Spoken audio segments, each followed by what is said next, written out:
হে প্রিয়ন, আসসালামু আলাইকুম। আজকের পর্বে সবাইকে স্বাগতম জানাচ্ছি। আজকে আমি আপনাদের সাথে খুবই সহজ আর মজাদার একটা বিকালের নাস্তা তৈরি করার রেসিপি শেয়ার করব। হাতে যদি 5 মিনিট সময় থাকে তাহলে ঝটপট মাত্র 2টা কাঁচা আলু দিয়ে ভীষণ মজার এই নাস্তাটা তৈরি করতে পারেন। সবাই খেয়ে অনেক বেশি পছন্দ করবে। আশা করি আপনাদের কাছে আমার আজকের এই সহজ নাস্তা তৈরি করার রেসিপি ভালো লাগবে। নাস্তা তৈরি করার জন্য আমি এখানে 2টা কাঁচা আলু ছিলে নেওয়ার পর খুব ভালোভাবে ধুয়ে নিয়েছি। এখন একটা গ্রেটারের সাহায্যে আলু দুটোকেই গ্রেট করে নিচ্ছি। গ্রেটারের যে সবচেয়ে ছোট ছিদ্রটা থাকে সেটা দিয়ে গ্রেট করে নিতে হবে। এই তো আলু দুটো গ্রেট করা হয়ে গিয়েছে।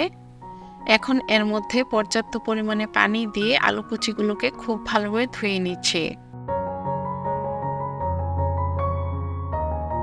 আলু কুচিটাকে ধুয়ে নেওয়ার পর আমি আলুগুলোকে খুব ভালোভাবে পানি নিংড়িয়ে নিচ্ছি। খেয়াল রাখতে হবে আলু কুচির মধ্যে কোনো পানি যেন না থাকে, এতে কিন্তু নাস্তাটা ক্রিস্পি হবে না। এখন এর মধ্যে দিয়ে দিচ্ছি 1/2 কাপ পরিমাণ পেঁয়াজ কুচি আর 4-5টার মতো কাঁচামরিচ কুচি। 1 চা চামচ করে দিয়ে দিচ্ছি মরিচের গুঁড়ো, হলুদের গুঁড়ো আর ধনিয়ার গুঁড়ো। স্বাদ মতো দিয়ে দিচ্ছি লবণ। 1/4 কাপ পরিমাণ দিয়ে দিচ্ছি চালের গুঁড়ো, এতে কিন্তু নাস্তাটা অনেক বেশি ক্রিস্পি হবে। হাত দিয়ে সবকিছু মিক্সড করে নেওয়ার পর এই নাস্তার মিশ্রণটাকে পারফেক্ট আর একটু আঠালো করার জন্য এর মধ্যে 3 টেবিল চামচ পরিমাণ ময়দা দিয়ে দিচ্ছি। তবে ময়দার পরিমাণটা এর থেকে বেশি দেওয়া যাবে না, এতে কিন্তু নাস্তাটা ক্রিস্পি হবে না। এখন সবকিছু খুব ভালোভাবে মিক্সড করে নিচ্ছি। এই তো নাস্তা তৈরি করার জন্য মিশ্রণটা একদম রেডি। এখন এই মিশ্রণ থেকে অল্প অল্প করে মিশ্রণ হাতের মধ্যে নিয়ে এইভাবে গোল বলের মতো করে একটু চপের মতো করে নাস্তাগুলো বানিয়ে নিয়েছি। আর এগুলোকে এখন গরম তেলের মধ্যে দিয়ে দিচ্ছি। চুলায় আমি আগের থেকে একটা প্যান বসিয়ে তেলটা খুব ভালোভাবে গরম করে নিয়েছি। এই তো সবগুলো নাস্তা দেওয়া হয়ে গিয়েছে। প্রায় 2 থেকে 3 মিনিট পর আমি এই নাস্তাগুলোকে উল্টে দিচ্ছি।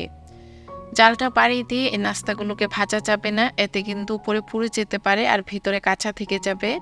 যেহেতু কাঁচা আলু দিয়ে নাস্তাগুলো তৈরি করছি, তাই জালটা একদম কমিয়ে দিয়ে উল্টে পাল্টে নাস্তাগুলোকে ফ্রাই করতে হবে। এতে ভিতরেও খুব ভালোভাবে কুক হবে আর বাইরেও কিন্তু অনেক বেশি ক্রিস্পি হবে। এই তো আমার নাস্তাগুলো কিন্তু ভাজা হয়ে গিয়েছে। আর এভাবে ভাজতে ভাজতে যখন খুব সুন্দর একটা কালার চলে আসবে, তখন একটা স্ট্রেনার নিয়ে নাস্তাগুলোকে তেল ছড়িয়ে প্যানের থেকে উঠিয়ে নিচ্ছি আর পরিবেশন করে দেখিয়ে দিচ্ছি নাস্তাগুলো দেখতে কেমন হয়েছে। দেখতে যেমন লোভনীয় লাগছে, খেতে কিন্তু ভীষণ মজার হয়েছিল।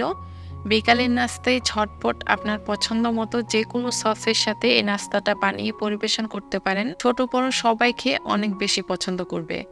আশা করি আমার আজকে সহজ নাস্তা তৈরি করার রেসিপি আপনাদের কাছে ভালো লেগেছে। ভালো লাগলে প্লিজ আমার চ্যানেলটা সাবস্ক্রাইব করে রাখবেন আর একটা লাইক দিয়ে দিবেন। তাহলে আজকে এখানেই বিদায় নিচ্ছি। সবাই ভালো থাকবেন, সুস্থ থাকবেন। আল্লাহ হাফেজ।